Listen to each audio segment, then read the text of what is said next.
Hi ho, it's your Uncle Joe. You know, when I was growing up in the 1980s, I did not discriminate between DC Comics and Marvel Comics. I collected both. That meant both the action figures and the comic books. Now, for action figures on the DC side, that meant superpowers. And on the Marvel side, that meant Secret Wars. And I think I even had the one Secret Wars playset. But by the end of the 1980s, I didn't have any DC or Marvel action figures left.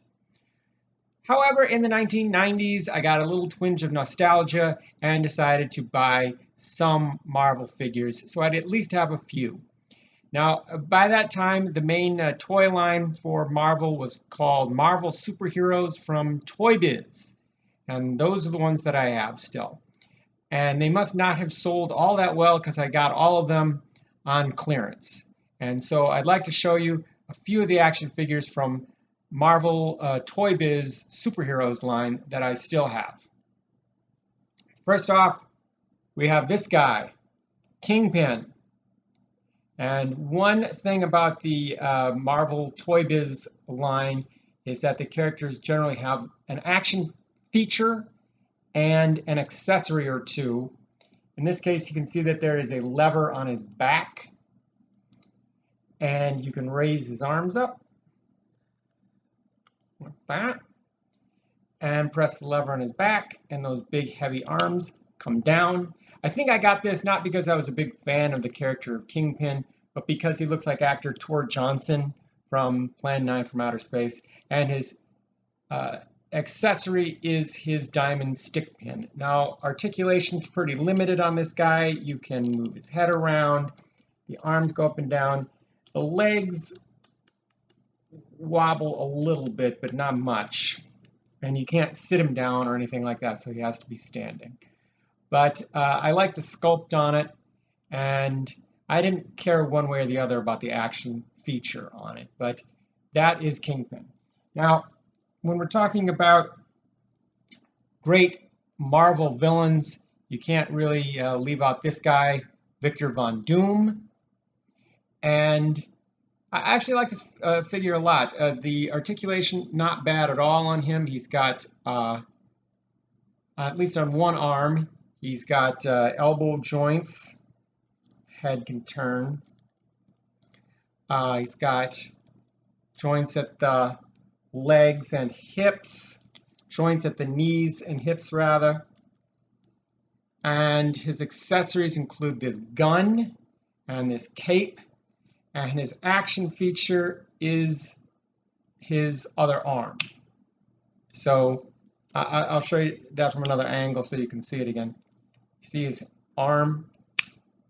It extends out. Maybe from the side, maybe it looks better. There you go. So that is Victor Von Doom. Not a bad sculpt. Not bad as far as articulation is concerned. He doesn't have an elbow joint on this arm, but that's because of the action feature. Here we have the Herald of Galactus, Silver Surfer, and he's got sort of this metal plating all over his skin to make him reflective. Very cool. And he comes with this surfboard, and he's kind of almost he's the most articulated figure out of all of these. He's got these knee joints and hip joints, and then these elbow joints, including this one that where you swivel the arm kind of back and forth like this, and it allows him to affect sort of surfer poses in the air. And speaking of that, what you have at the bottom is this ring. I guess if you really wanted to, you could take him out of this surfboard, but then he would just be the shiny dude. Yeah, and not cool. But he has this ring, so you can put him on your finger and surf him through the galaxy, I guess, if you want. He stays in that surfboard pretty good. And last but not least, we have this guy, Incredible Hulk. And you can see how vibrant he's showing up on camera. Very, very bright greens and purples here. And really the main feature of this figure is the action feature. There's this weird double lever in his back. Now, if you just pull the solid part of the lever up and down, his arms move up and down. But there's a sort of a smaller, thinner lever sticking out from the other lever. And if you pull that, he appears to bend this bar. And if you really wanted to, you can take that bar out of his hands, and then he just has these two weird fists with circles in them.